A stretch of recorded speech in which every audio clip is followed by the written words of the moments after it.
สบายดีสบายดีหมดทุกคนนะมื้อนี้ค่อยจะเอาเรื่องราวแห่งความหักตัวหนึ่งให้ฟังถึงว่าจะผ่านมาเป็นเวลาเกือบ50กว่าปีแต่ความหักตัวนั้นยังติดหูติดตาและติดอยู่ในหัวใจของผู้หญิงเผ่ามงคนหนึ่งที่ว่าลืมบ่ลงเนาะและก็เป็นความหักที่ว่าเห็นใจทั้งสองฝ่ายจากฝ่ายใดถูกจากฝ่ายใดผิดแล้วฮู้บ่การจากกันไปในครั้งนั้นถือว่าส่วนนิดนิรันดรถือว่าบ่สามารถมาเห็นกันได้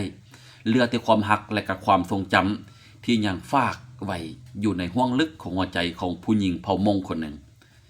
ในปี 1972 ผู้หญิงคนนั้นก็ได้มึนตาขึ้นมาเบิ่งโลกอยู่ที่เขตแห่งหนึ่งของแขวงไสสมบุญถึงระยะหันก็ถือว่ายังบ่มีความสงบหรือว่ามันยังมีการต่อสู้กู้ศาสตร์เนาะ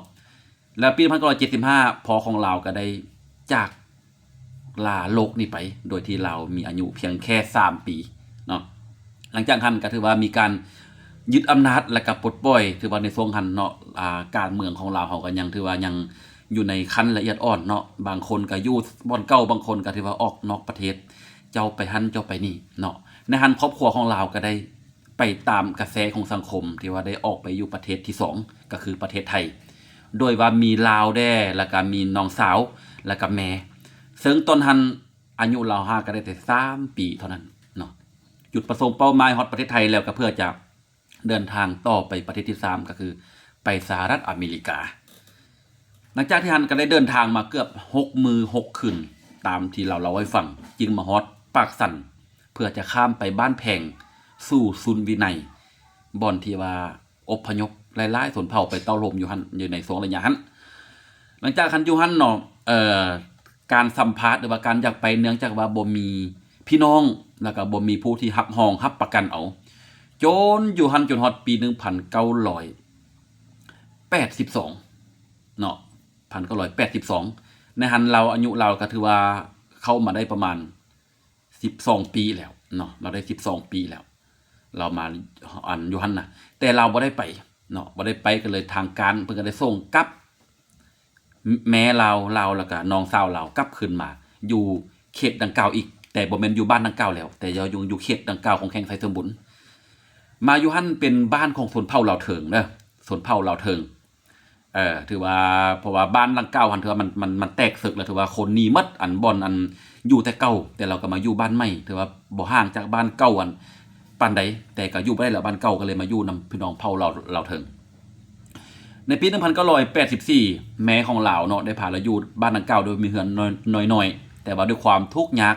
แม่ก็เลยไปเป็นเมียน้อยของเขาการเป็นเมียน้อยบ่แม่นเป็นเมียน้อยของเผ่ามงแต่เป็นเมียน้อยของชนเผ่าลาวเถิงนะไปเป็นเมียน้อยของชนเผ่าลาวเถิงแล้วก็ได้แม่ก็ได้พาลาวกับน้องสาวไปอยู่นํกันโดยที่ว่ามีแม่ใหญ่แล้วก็มีผัวแต่เราเป็นแม่น้อยอาศัยอยู่นํกัน8คนอยู่ในเฮือนดังกล่าวหั่น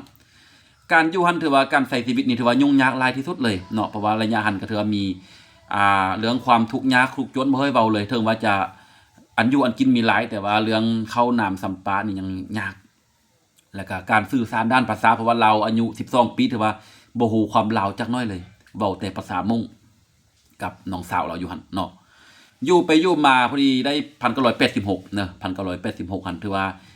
ในคืนนึงหั่นนอนตื่นนอนเข้ามาฮอดอยู่ในห้องนอนของเราจะว่างเปล่าว่างเลย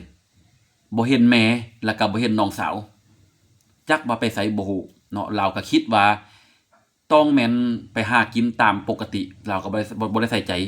แต่รอฮอด 9 โมง 10 โมง 12 โมงก็บ่เห็นแม่ก็บ่เห็นน้องสาวก็เลยสืบข่าวซอกหาจนมื้อที่2จังได้ฮู้ว่าแม่กับน้องสาวได้ลักหนีไปแล้วลักหนีไปโดยไปฮอดหลัก52ตามข่าวเนาะถือว่าแม่ได้ปะเหล่าไว้อยู่หั่นเลยเนาะเนื่องจากว่าการเดินทางคันเอาไป2คนอาจจะยากบ่ได้ก็บ่ฮู้แต่แม่เราตัดสินใจที่จะปะเหล่าเลยเนาะปะเหล่าอยู่ในบ้านดังกล่าวหั่นเลยเมื่อเป็นหันเราก็บ่ได้ดอกบ่มีทางออกอาศัยอยู่นำพอไม่แม่ไม่โดยที่ตัวเองเป็นชนเผ่ามงความเราลุ้มนี่พอแต่ปูปะหลังจากที่ผ่านมาอยู่ปีกว่าหรือว่า2 ปี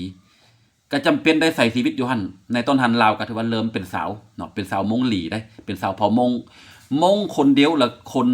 ทำอิฐที่ว่าได้อยู่นำครอบครัวของเผ่าลาวเถิงอยู่ในเขตหันดังกล่าวหั่น เนาะหลังจากเราอยู่มาฮอดประมาณอายุเราเกือบเข้า15 ปีเกือบเข้า15 ปีถือว่าเราก็เริ่มเติบใหญ่แล้วก็เป็นสาวเนาะเป็นสาวหน่อยโดยที่ว่าอาศัยอยู่นำครอบครัวดังกล่าวหั่นเนาะแต่เขาก็บ่ได้ฮักและเขาก็บ่ได้สั่งก็เขาก็ให้อยู่ไปโดยที่ให้เฮ็ดส่วนไปแล้วก็มีบัดนี้เนาะหลังจากอยู่พอ15 ปีอายุได้15 ปีก็มีผู้บ่าวผู้นึงเป็นผู้บ่าวชนเผ่าเหล่าเถิงอายุก็ประมาณ21 ปีประมาณนี้ประมาณ21 ปีได้เข้ามาโลมแล้วก็มามักมาฮักถือว่าเป็นความฮักครั้งทำอิฐที่เกิดจากหัวใจของเราหลังจากที่ว่าพอได้จากไปและแม่ก็ได้จากไปเหลือแต่เราผู้เดียวก็มีผู้บ่าวมันซื้อว่าไอ้เพ่งเราว่าเนาะซื้อไอ้เพ่งที่ว่าเขามามักมาฮักเราหลังจากหันก็ถือว่ามีการโอ้โลมมักฮักกันแล้ว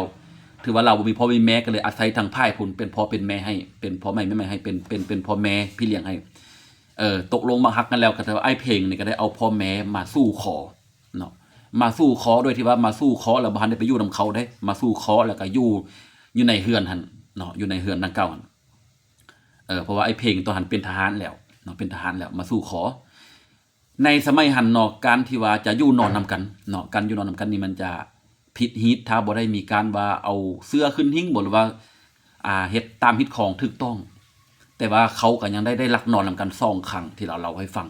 ได้หลักนอนนำกัน2 ครั้งหลังจากหันไอ้เพ่งเนาะไอ้เพ่งก็ได้ครอบว่าค่อยจะไปแนวหน้าก่อนเด้อค่อยจะไปประจำอยู่ป้อมประมาณ3 เดือนค่อยจะกลับมาหาเจ้าแล้วจะมาแต่งดองในยามที่ว่าพร้อมเนาะเมื่อเป็นหันแล้วเราก็ได้สั่งลากันแล้วเราก็ได้อยู่หันท่าอยู่เฮือนนางเกาท่าแล้วไอ้เพลงก็ได้กลับขึ้นไปสนามกรมกองคือเก่า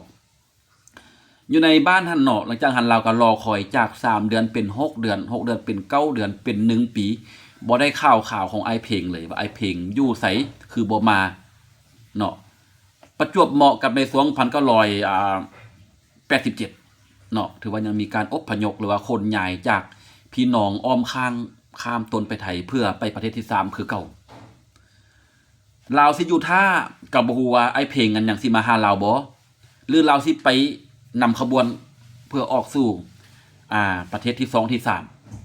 3คิดนักเราก็ได้นะคิดนักเป็นเดือนสุดท้ายเราก็ได้ตัดสินใจลักหนีคือกับแม่ของเราโดยที่บ่ได้ครอบลาพอกับแม่ที่เป็นผลสมเภาเราเทิงกันกับผู้บ่าวเลยในคืนหันเนาะหลังจากที่ว่าได้ตกลงกันแล้วถือว่าเราก็ได้ติดต่อพัวพันนำคนไปคนมาว่าปัจจุบันนี้เราก็ฮู้ว่าคนออกคนเข้าไหนเราก็ได้ติดต่อพัวพันได้แล้วครับในคืนหันก็ถือว่าได้ลักออกมาโดยผ่านทางออกมาทางบ้านทวายแล้วก็ลงมาทางนำเงียบเรียบเลาะไปทางนำสันแล้วข้ามไปบ้านแพงเนาะอยู่ที่ซุนดังเก้าหันเนาะเรามีผู้เบ้าเผ่ามงที่มามักหักเราแต่เราก็ยังคิดฮอดไอ้เพลงเพราะว่าไอ้เพลงเป็นคนที่ว่าเราเอาไว้ฟังเป็นลักษณะคนใหญ่คนสูงล่อและก็งามในสายตาของเราเป็นคนใจดีเป็นคนที่ว่าให้ความอบอุ่นที่เราบ่เคยได้รับจากไผมาก่อนตลอดระยะที่เราเกิดออกมาลักษณะนี้เนาะเป็นความรักที่อบอุ่นแต่เนื่องจากว่ารอท่าบ่ได้เนื่องจากว่าอ้ายสิกลับมาบ่หรือว่าอ้ายเป็นอะไรแล้วบ่ให้คำตอบได้ก็เลยไปอยู่ที่ผู้บ้านมันเราเป็นคนนึงที่ว่าถือความบริสุทธิ์ที่ว่าได้เสียให้ผัวมาแล้วนะแต่มาอยู่พุ่นฟุ้นวินัยเราก็พยายามรักษาไว้เพราะว่าเรามีความบังบามอ้ายอันนั้นต้องนำมาหาเราเนาะไอ้เพลงต้องออกจากนั้นนำมาหาเราอยู่ที่ซุนดังกล่าวเรารอแล้วรออีกรอแล้วรออีกมีความบังแต่ละมือมาเห็นรถที่ว่ามาน่ะแล่นไปหารถที่ว่าคนส่งคนที่ว่าอพยพมาซุนนั่นน่ะเราจะแล่นไปเฝ้าไปหาบ่เฮอห้ามจากคันรถเลยเพราะว่าเราอยู่ฮู้ว่าซุนดังกล่าวมันกว้างถ้าบ่เห็นตอนลงรถแล้วมันจะซอกยากเพราะว่าเฮาบ่ฮู้ข้อมูลแล้วก็ตึกที่เฮาอยู่แต่รอแล้วรอเล่บ่เห็นมาฮอดปี1994เราอยู่หันนี่เบิ่งเกือบ7 ปีอยู่ซุนวินัยเราจึงได้บินไปประเทศที่3ก็คือณปัจจุบันก็คืออยู่ประเทศสหรัฐอเมริกาเนาะแล้วไปก็ได้พบกับผู้บ่าวแล้วก็แต่งงานกับมงชงอยู่ในนั้นตลอดการแต่งงานถือว่าในความฮักของเราถือว่า ถึงเราจะหักพวกเราสำใดแต่เราก็ยังบ่ลืมผู้บ่าวคนนั้นเนาะผู้บ่าวคนนั้นสิได้กระทำละเฮ็ดหยังกับเราคือว่าเราคิดฮอดสุดเราเอานะแล้วค่อยก็จะฮู้ว่าคนผู้เฒ่าผู้นั้นอ้ายเพ่งอะนะเรามีดีตัวใดถือว่าเฮ็ดให้ผู้หญิงผู้นั้นถือว่าบ่แม่นธรรมดาเราเอาฮุบต่อยเก่าค่อยเบิ่งเราเป็นคนงามแต่เราก็ยังบ่ลืมเรายังคิดฮอดมีลูกกับผู้หันอยู่อเมริกาได้4คนเนาะแต่ว่าอยู่ในสวง2คนทับอิฐนะจะมีความสุขแล้วว่านะอีก2คนทางหลังกันถือว่าผัวเริ่มลิ้นสาวเนาะผัวเริ่มลิ้นสาวผัวเริ่มลิ้นสาวผัวเริ่มใส่ใจภูมิเพยผัวเริ่มบ่มาใส่ใจเนาะหลังจากหันชีวิตก็ได้ย่าห่างกันแต่ในปัจจุบันนี้เรายังคิดฮอดผู้หันแล้วเราก็ได้ติดต่อมาทางค่อยเป็นคนเว้าเรื่องเกี่ยวกับความรักของเราให้ฟังและเราคิดว่าเราจะออกมาตามหาในใบอายุของเรา54ปีปัจจุบันนี้เราจะออกมาตามหาบ่แม่น54แม่นแหละประมาณ54ปีเราจะออกมาตามหาถ้าว่าพบผู้ชายดังกล่าวหันแล้วผู้นั้นบ่มีเมียแล้วเราจะมาอยู่ประเทศลาวเลยอยู่กับผู้ชายคนหันแต่ถ้าว่าผู้ชายคนหันยังมีเมียอยู่เราก็ขอมาพบครั้งนึงครั้งทำอีกครั้งที่2เนื่องจากว่าหลังจากที่ว่าบ่ได้มีการผิดเถียงกันแล้วก็เจ้าก็ไปเป็นทหารค่อยก็อยู่ผีเถื่อนท่าสุดท้ายกันหนีออกจากกันถ้าว่าผู้ไอ้เพลงกันมาเห็นไอ้เพลงที่คิดฮอตคือเราคิดฮอตเราบ่ณในปัจจุบันนี้แต่สำหรับเราทั้งหมดในหัวใจห่วงลึกของ4ห้องหัวใจยังมีเลือดตัวนึงที่ว่ายังบ่ทันจางยังบ่ทันหายความรักแบบนี้บ่ถึกไผบ่ฮู้เนาะบางคนอาจจะสมหวังในความรักบางคนจะอาญาห่างกันแบบผิดเถียงกันแต่เราฮักที่สุดและเป็นฮักแรกของเราเนาะว่ายลังใส่กันแล้วก็บ่มีเวลาจะมาพบกันเลยบ่ฮู้ว่าฝ่ายหันกลับมาฮอดแล้วมาฮอดเฮือนนั่นแหละสิเป็นจังได๋ที่บ่เห็นเมียตัวเองผู้สาวตัวเองแล้วผู้นี้ก็ถือว่าออกย้างออกจากบ้านดังกล่าวหันแบบบ่มีวิญญาณแต่ก็ต้องได้จำเป็นไปเพราะว่าอยู่รอท่าก็บ่มีความหวังเนาะเราจะกลับขึ้นมาในเดือน12นี้เพื่อจะมาซอกหาว่าซื้อเพ่งอยู่ทางใส่สมบูรณ์หั่นยังอยู่บ่ถ้าอยู่แล้วยังมีเมียบ่คันมีเมียแล้วเราก็สิฮักแพงโดยที่เราจะขอสวมกอดน้อยนึงเพื่อให้หายคิดถึงแต่ถ้าว่าผู้หันบ่มีเมียแล้วถึงเท่าสมัยเราก็สิมาอยู่นำคอตายอยู่ในอ้อมอกของอ้ายบะเพ็งเราเว้าเนาะอันนี้จะเป็นเรื่องราวนึงที่ว่าเจ็บซ้ำหัวใจความรักที่แสนสวยงามแต่ก็ถูกทำลายโดยสถานการณ์ที่ว่าบังคับและขาดการติดต่อที่ว่าเป็นเรื่องเป็นราวเนาะมีแต่มันเล่ามาทำนี้เนาะเอาสุดท้ายนี่ผู้ใดที่ว่าตามัวตาฟางหรือว่าตาบ่เห็นหุงหั่นน่ะเจ็บกระเพาะเจ็บต้นโตเจ็บแอวเจ็บเส้นประสาทอย่าลืมโปรตีนบ่แม่น V กาแฟเนาะเป็นกาแฟแล้วก็เป็นเพราะว่ากาแฟตัวนี้เขาเอาขิงดำมาเฮ็ดอยู่เจ้าไผกินใส่ก็ตาแจ้งตาดีได้เนาะถ้าจะได้ก็ติดต่อเข้ามาเด้อ